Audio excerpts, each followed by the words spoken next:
Assalamualaikum warahmatullahi wabarakatuh. Hello guys, bagaimana kabar kalian? Mudah-mudahan kalian selalu dalam kondisi sehat dan ceria.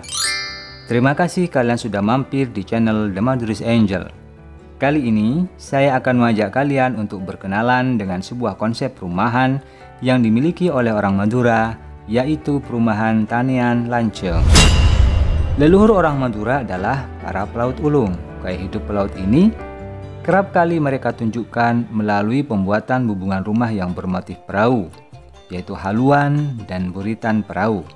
Meskipun sebagian orang mengira bentuknya mirip bentuk jengger ayam, tanduk kerbau, terkadang juga ada yang mengatakan bulan sabit.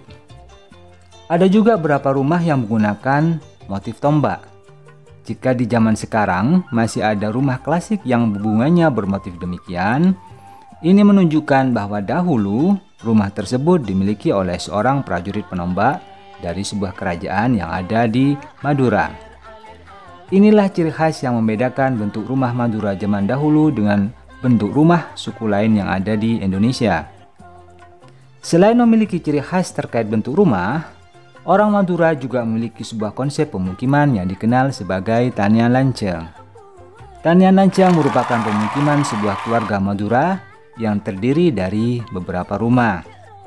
Jumlah rumah anggota pemukiman tersebut bisa bertambah sesuai dengan yang ditradisikan. Penambahan rumah ini misalnya karena adanya pernikahan anak perempuan, yang dalam kebudayaan Madura, suami dari anak perempuan itu akan ikut tinggal bersamanya di pemukimannya. Hal inilah yang kemudian melahirkan keluarga dan tentu saja rumah baru di Tanian Lanceng tersebut. Konsep perumahan Tanian Lanceng merupakan satu kesatuan sosial tersendiri. Di Madura, pemukiman Tanian Lanceng ini ada dalam sebuah kampung atau desa yang padat penduduknya, hingga anggotanya bisa berjumlah ratusan. Letaknya pun ada yang berdekatan, meskipun terkadang ada satu atau dua pemukiman yang letaknya berjauhan. Sering kita melihat dari jauh adanya rimbunan pepohonan yang sebenarnya merupakan pagar hidup dari sebuah pemukiman Tanian Lanceng. Jadi, di dalam rimbunan pepohonan tersebut terdapat pemukiman penduduk. Di daerah Lenteng, Kabupaten Sumeneb, terdapat sejumlah besar pemukiman Tanian Lanceng. Di daerah Kabupaten Pamekasan, Tanian Lanceng sudah tidak utuh lagi, sebab penduduknya sudah terpengaruh dengan gaya pemukiman baru, yaitu pemukiman yang tidak berkelompok dalam satu keluarga.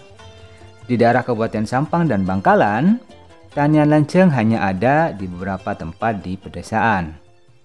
Pada hakikatnya, konsep pemukiman Tanian Lanceng memang terdiri dari satu rumah induk atau rumah tongku yang biasa menghadap ke selatan.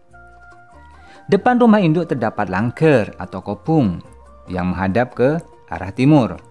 Di samping langker atau kopung terdapat padesan atau tempat penyimpanan air wudhu berupa gentong besar yang diberi pintu air semacam keran yang airnya diisi selalu penuh.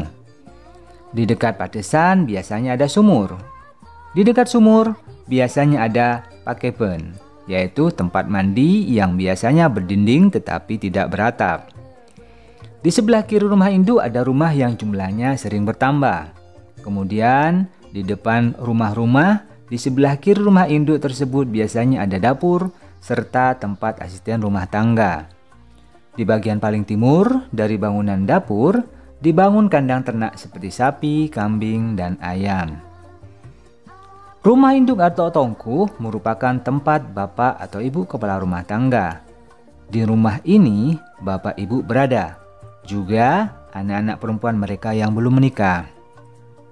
Rumah-rumah yang dibangun di sebelah kiri rumah tongku disediakan bagi anak-anak perempuan mereka yang sudah menikah. Anak perempuan ini akan dinikahkan sesuai dengan urutan umurnya. Anak perempuan kedua tidak boleh menikah sebelum anak perempuan pertama menikah. Dengan demikian, rumah sebelah kiri rumah tongku adalah untuk anak perempuan pertama yang sudah menikah. Selanjutnya kedua, ketiga, dan seterusnya. Apabila anak perempuan pertama meninggal, suami perempuan tersebut akan pulang ke orang tuanya sendiri dan rumahnya akan ditempati oleh adik perempuan dari istrinya yang sudah menikah. Demikian seterusnya. Di antara bangunan rumah dan dapur, terdapat tanah kosong yang memanjang dari depan kopung hingga depan rumah paling timur. Tanah kosong ini yang dinamakan Tanian Lanceng. Semua bangunan di dalam kompleks pemukiman Tanian Lanceng tersebut dipagari oleh pagar hidup, biasanya berupa bambu. Pagar tersebut terkadang sangat rapat karena memang biasanya bambu selalu tumbuh berumpun. Adapun pintu keluar pemukiman cuma ada satu, yang terletak di ujung timur berhadapan langsung dengan kopung. Pada siang hari, kepala rumah tangga setelah datang dari sawah atau ladang selalu duduk beristirahat dan mengawasi siapa yang keluar masuk melalui pintu pekarangannya. Pada hakikatnya, pagar hidup pemukiman Tanian Lanceng tersebut di masa lalu berfungsi sebagai penahan air banjir, serangan binatang buas, dan sebagai benteng saat adanya peperangan. Seringkali, pemukiman Tanian Lanceng ini saling berkumpul dan membentuk klaster Tanian Lanceng. Klaster inilah yang disebut sebagai koren.